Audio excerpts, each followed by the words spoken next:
Hi everyone, it's Jill Gillespie again, and today's little video here is a tutorial on working with a supported variation of side crow. And so if you're working on building your upper body strength or just trying to understand the mechanics of what's going on in that pose, this will be a really good video for you because sometimes we just fly right into it during classes and we don't really necessarily talk about it. And what I'm going to present is block and chair supported variations of this pose, because this is not a pose that I can do just by myself without any with any blocks or props. Side crow is a pose that you have to be able to compress yourself pretty small in this region, which I cannot do. I have some body there. And then you also you support pretty much all of your body weight into one of your arms that is in a push-up shape. And so it's a very intense pose. A lot of us know regular crow. And so side crow is regular crow with a twist. And so we'll just kind of walk through that a little bit here. And so for today, I just am using my blocks. And normally I'm like, books are fun, things are cool.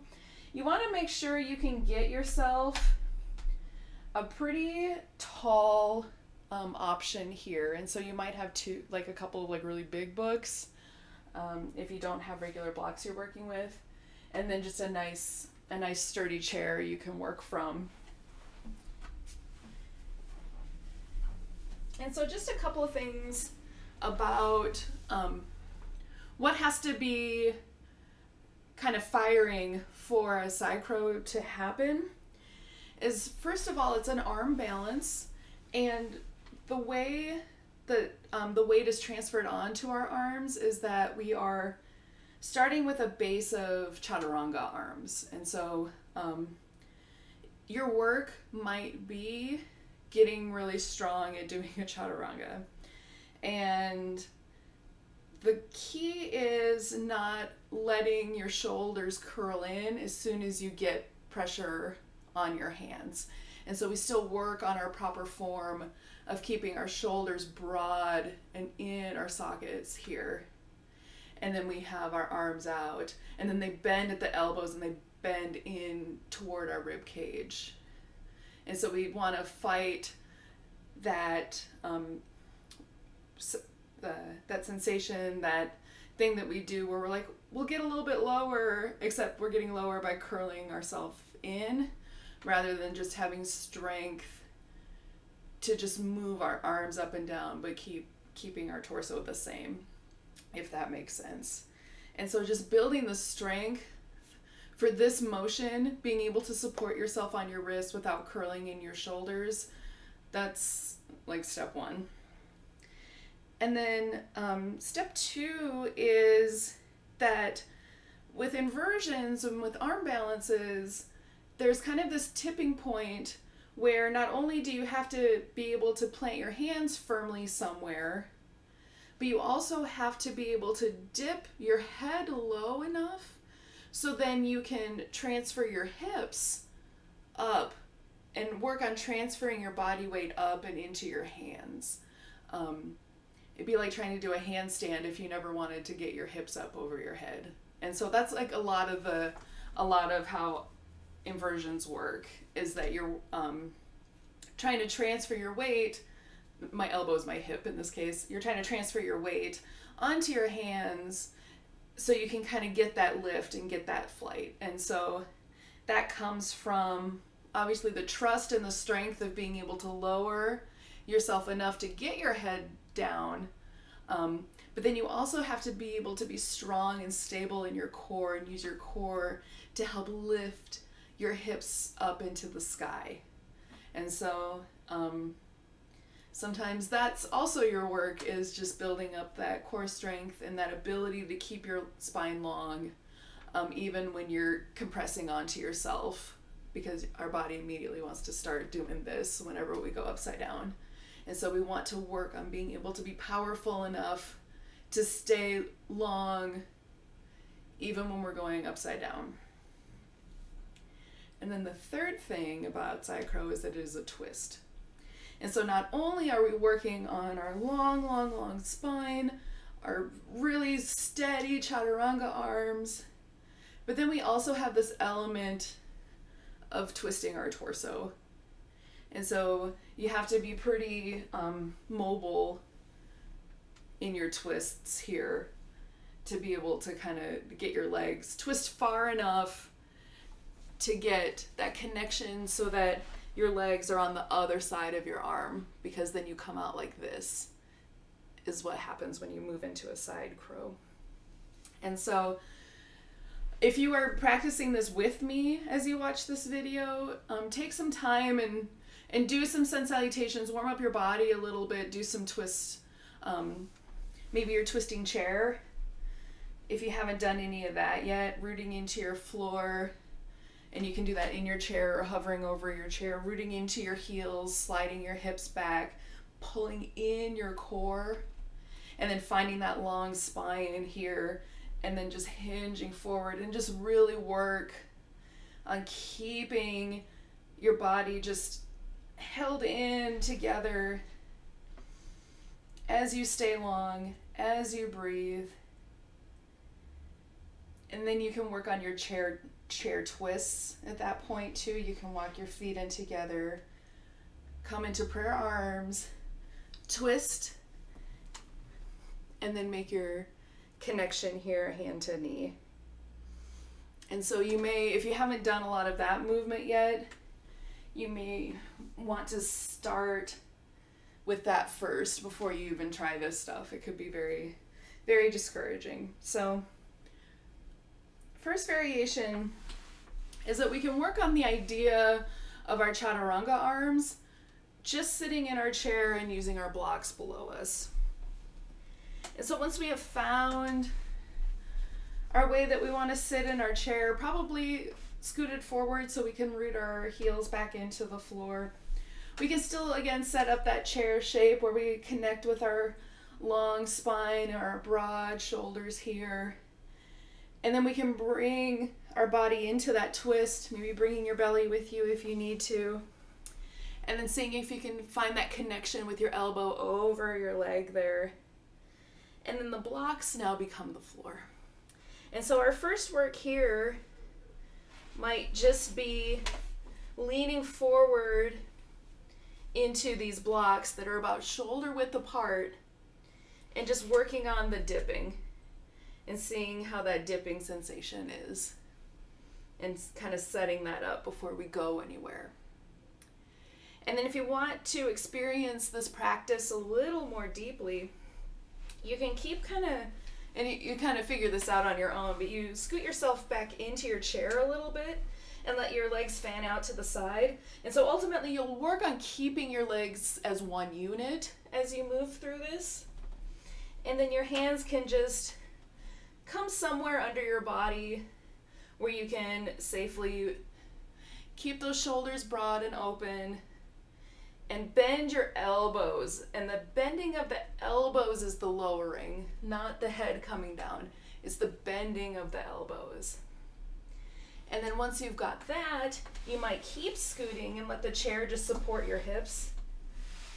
And then you can play with bringing your feet up, still curling them in, but just, just playing with the idea of them being up off the floor. Maybe scooting your hands in a little more closely and then practicing the dipping again.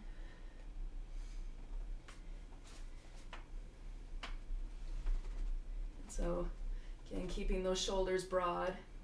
And so if you like your Ekapada Kundinyasana, if you like doing the little splits here, you might even have room to open your legs apart,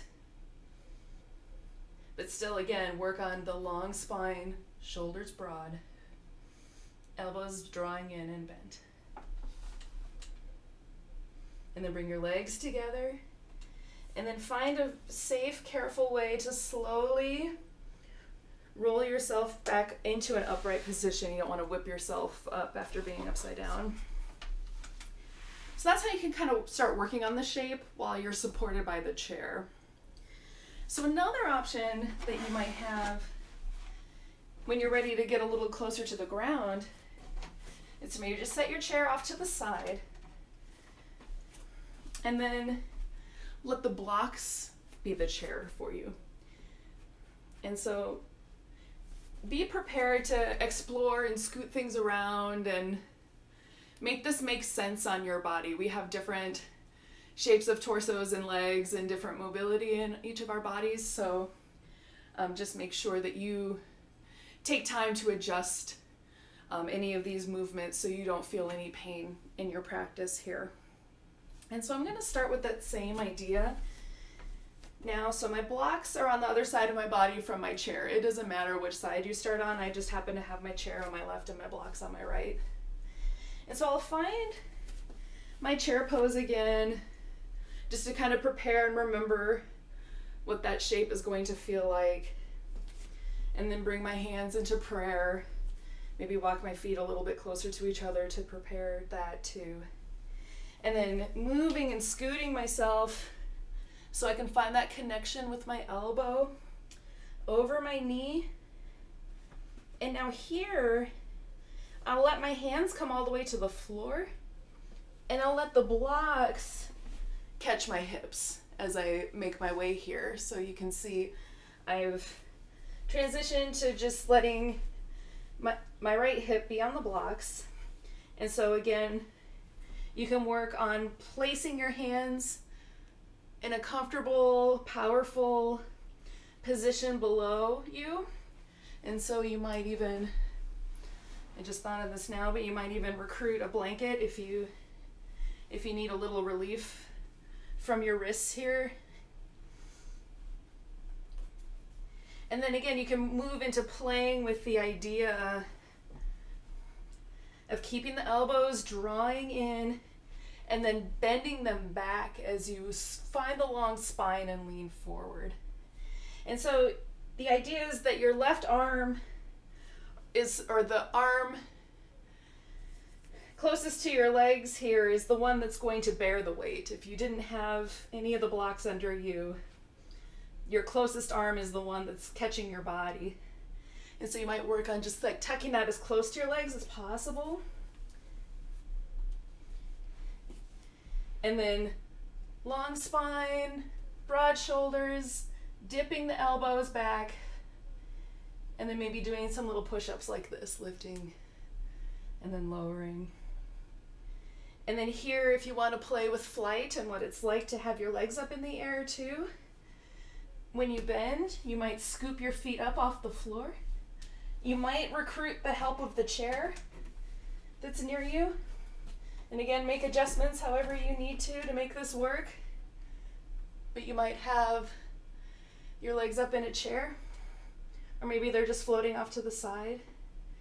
And then you can still play with your ecopata as I kick the door, but you can scissor that leg behind you, and then you might even lift that front leg off the chair. And so the work here again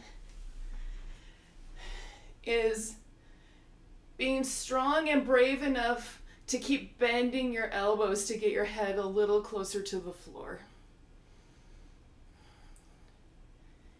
And then when you're done playing, definitely take some time to care for your body.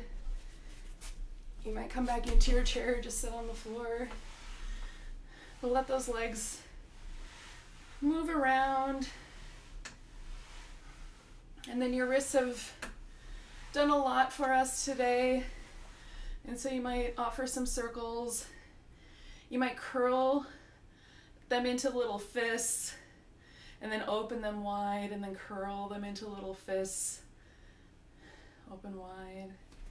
You have the option when they're in little fists, you might press the back of your fist onto a surface. If you're on the floor, it might be the floor.